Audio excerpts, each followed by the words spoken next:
10 preguntas para una entrevista de trabajo en React. También aplica para React Native. Yo creo que reprobé. Así que pongamos a prueba tus conocimientos en esta tecnología. ¿Cuáles hooks de React conoces? Empezamos fuerte. UseState gestiona el estado en componentes funcionales. UseEffect, usado para realizar o capturar los efectos secundarios de los componentes. UseContext, se utiliza para acceder al valor de un contexto en React. UseRef, se utiliza para crear referencias mutables a elementos o valores que persisten a través del render. UseCallback, se utiliza para memorizar funciones y evitar renderizados innecesarios. UseMemo, se utiliza para memorizar valores y mejorar el rendimiento almacenando en caché los cálculos pesados. UseReducer, gestiona el estado con una función reducer o reductora similar a reduc. UseLayoutEffect, similar a UseEffect, pero el efecto se ejecuta síncronamente después de todas las mutaciones del DOM. Y la verdad, la mayor parte del tiempo utilizamos stay, effects, ref, callback, de vez en cuando. Pregunta número 2. ¿Qué es el Virtual DOM?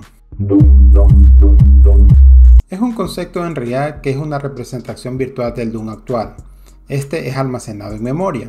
Esta técnica se usa para optimizar el rendimiento de las aplicaciones web.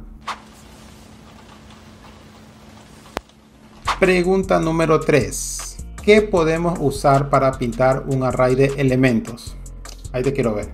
Podemos usar el map para iterar un array y devolver un nuevo array de elementos de React. Pregunta número 4. ¿Cuál es la diferencia entre un componente controlado y no controlado? Esta está buena.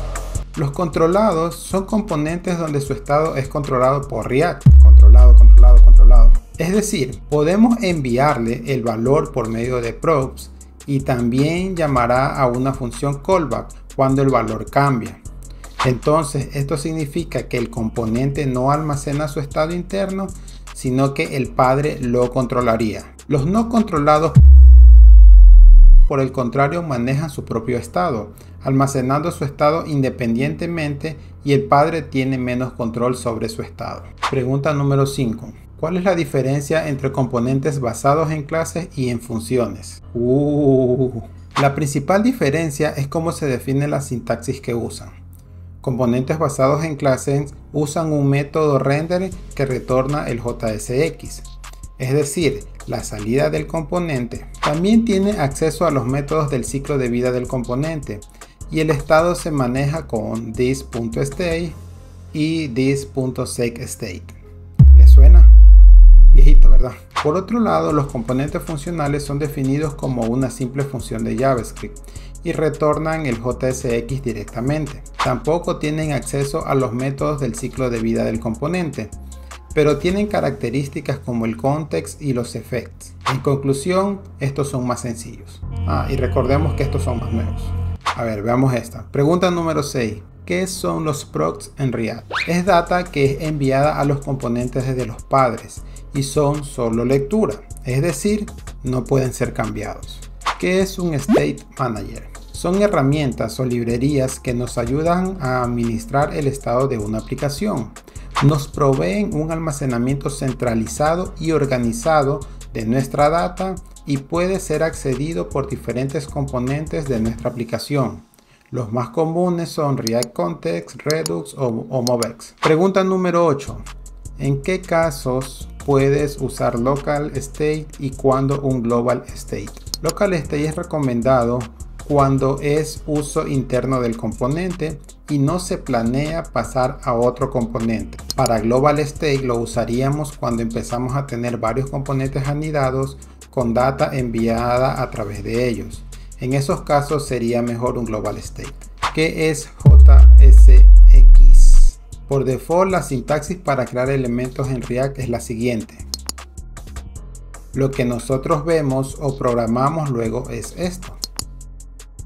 Entonces, este tipo de marcado se llama JSX que es un tipo de extensión del lenguaje y lo que hace básicamente es simplificarnos la vida mientras usamos React. ¿Qué es useRef? Nos devuelve la referencia de un objeto y puede ser modificado. El objeto devuelto va a persistir durante el ciclo de vida del componente y no cambiará de render a render. Es la representación explícita de un elemento en el DOM. Déjame en los comentarios qué te han parecido estas 10 preguntas. Unas parecen sencillas y otras se ven un poco más difíciles de lo que parecen. Cuéntame cuál no te sabías.